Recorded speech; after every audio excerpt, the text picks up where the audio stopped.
All right. It does. All right, so I'm Chris, I'm Dave, and this is Two Old Skeletons Talking. also known as Toast. I have to say that even though that's not in the script. You should. And then, we're in Seattle, Washington. Today we are on Highway 99. We're just leaving downtown Seattle, and we're gonna head towards Tacoma. Can confirm.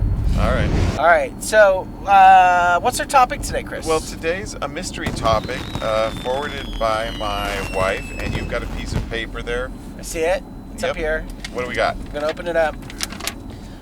Maya's mystery subject. What was the first project you worked on together?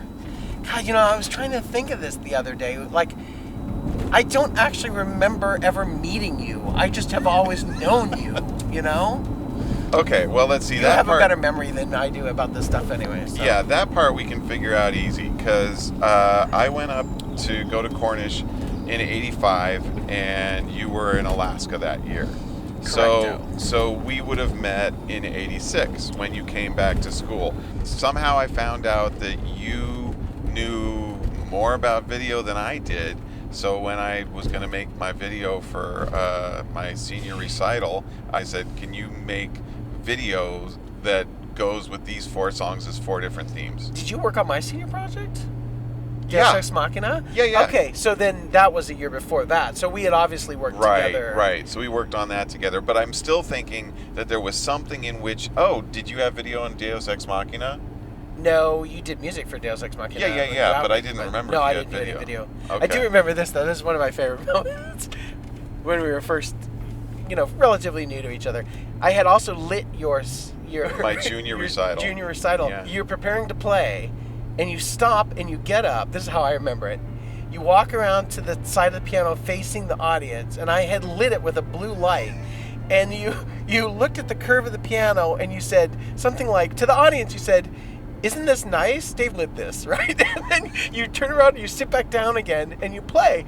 And I was like, what the hell? And I don't remember that at all. And I asked you, what was that about? And you're like, I wasn't ready mentally to do it. I just needed to stand up and stretch for a second.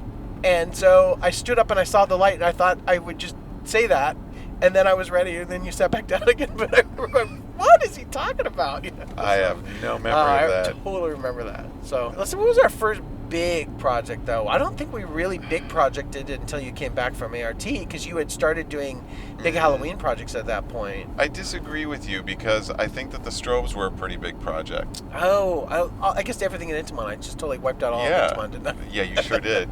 Because we did a bunch of big stuff. Oh, and the Steadicam? Right. Well, the Steadicam rig I never finished that all the way. I do remember that, though, you saying, I want to build my own Steadicam rig. And at that point, I don't know what it was when I was a little kid. Like, I was always making things for my brother, mostly my little brother, and I just always into my dad's tools and stuff. And anytime I knew friends who were working on a project, I was always so jealous and I wanted to be involved. I remember I had a kid named Emsley who was working on a little remote control boat, and I hated the kid, but I wanted to work on that boat so badly. I guess I wasn't even all that young. I must have been in middle school at that point, that I'd go over and hang out at his house to help him build, mount the little gas motor in it and do all that sort of stuff, because I just always loved that kind of stuff. And I think when you came to me and said I wanted to build a Steadicam, I'm like, yes. So is that why you're always helping out with so many projects? Because I've always kind of wondered, geez, you work on a lot of things that I come up with, and I've always kind of thought, why? Well, A, I have a hard time saying no, which is why I'm in a car with you right now. Yeah. And then B, I just like your ideas. Here's the interesting thing, okay? I remember, I used to mostly be a no person, right? Yeah. Where if somebody asks you something, it's a lot safer to just say no to them. Right. No. I remember that. Right.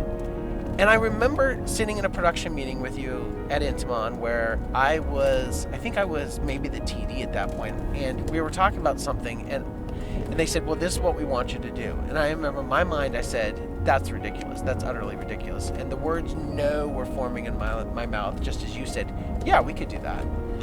And I remember being so angry at you at first, saying, why is he saying yes to all this stuff that's going to be work? I think afterwards I said something to you about it.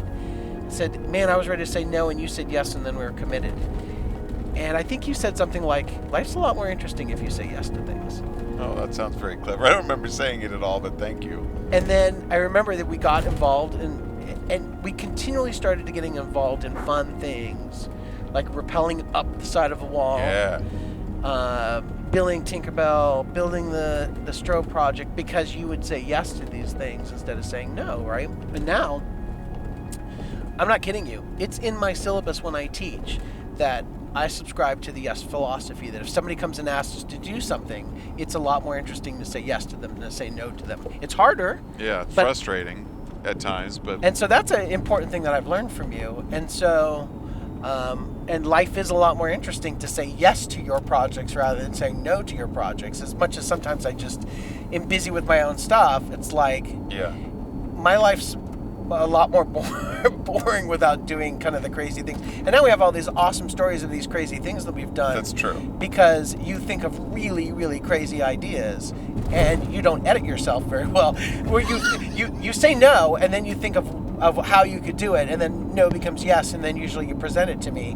And by the time I'm going through the no's, you're like, yeah, but I already thought about that. Yeah, but I already thought about that. You hate that. Thought about that, you know? I know you used to hate that. I don't know that you hate it as much anymore, but I remember one of the times that I said, yeah, I thought of that, and I hate it when you say that. You always say, I already thought of that. Well, I'm just thinking of it.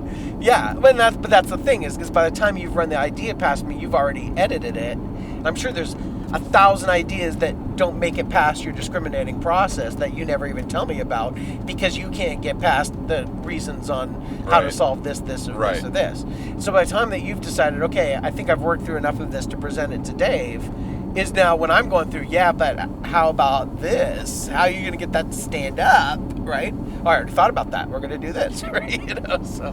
Yeah. And in some ways, I appreciate you presenting fully formed ideas to me, right? Because at least there's less to engineer. Well, my thing is, all right, he's thought about this. If he's thought about it this much, it means it's going to be a success, right? We're already he's already thought out all of the major hiccups that we, you know. But that's all I can come up with. Yeah. So. Well, that makes sense. But what's been your favorite project of them all, though? Well, so it's super long term, and in the long term, I have to say Skeleton Theater, because it's brought in so many people that are so talented to work with. You know, Mike coming and doing the lights for, at this point, like 9 or 10 years. I know. 8 at least. It's pretty insane, actually, that we can get. It's fantastic. And, you know, and Ken working on almost every show, and then the fact that Ken has bought us so much super cool equipment to work with so that we are like a real theater. It's just happening in, you know, my front yard with audio-animatronic skeletons that we built in the garage. And here's the thing, so you know that there's been, especially in the early years, friction between Maya and I about Skeleton Theater because of how much time I'd spend on it. Yeah. Me and you, we're always full steam ahead. We're going to make it work. We're going to get a show up on Halloween, and it's going to be even better the second night, and it's just going to happen. But it looks like it's not going to happen up until like the last hour. Yeah. I mean, almost every single time, it just looks like it's not going to happen. Unfortunately, not even the last hour. Like maybe sometimes 3 hours into the last hour. Yeah, right? I mean, we're often fixing bugs while we're running the show. Yeah. But Maya internalizes all of that stress, and she feels... Well, she's the face of Skeleton. She's the face. So. She's out there for house management. Yeah. She's dealing with the crowds. But, I mean, whether or not she was dealing with the crowds, she still feels the stress of, are they going to make it? And she's right to worry about it, because, I mean, you know, when Shelley was our stage manager this year, and this is her first year, she's watching what's going on the last day, on Halloween day, and it's like 4 o'clock, and we're supposed to have a show at 7. She's, they're not going to have a show tonight. Yeah. This isn't happening. And that was one of our best nights. It was literally one of our best years. We were more prepared that year than any other year. I know. It was fantastic. But also, my favorite thing that she said was, she walked by in the hall at one point carrying something, and she looked over at me, and I'm talking to a skeleton that's sitting on a chair, and the skeleton isn't moving at all, and I'm just talking at it like it's listening to me. I don't even remember what I was doing. It was probably just before I programmed, but she thought, should I tell somebody about this? He totally lost it. Yeah. So there's the stress, and then there's the money. Because you remember how, like I told you, that one year, I don't know, this is like maybe 8 or 9 years ago, she said, okay, look, we can't spend much money on skeleton theater this year, so you've got a budget of about $100. To which that's what I you said. can spend. To which you said, that's how much we spend on stuff we forgot. Yeah, exactly. So it's never $100. And so that was like super stressful for a long time. But then, then my sister started coming up from Portland to help. And there were a few years that my dad came up to help. And, Mike comes over, you come over, there Ken were those comes peak up. years where we had many Tons people of people, involved, yeah. And Ken comes up from LA, and sometimes Tina comes up with them from LA. And I said, look, this is when I get to see my friends. This is when I get to do things that we all like, working on a project together and making something happen that 1,000 people see and go, wow. Right. And she said, okay, there's value in that. Yeah, well, that's good. Yeah, I am impressed with her ability to tolerate you. No, I mean I to know just exactly sort what of you take a mean. big picture view and say, okay, that's reasonable, and she's, you found the right person, that's for sure. Yep. All right.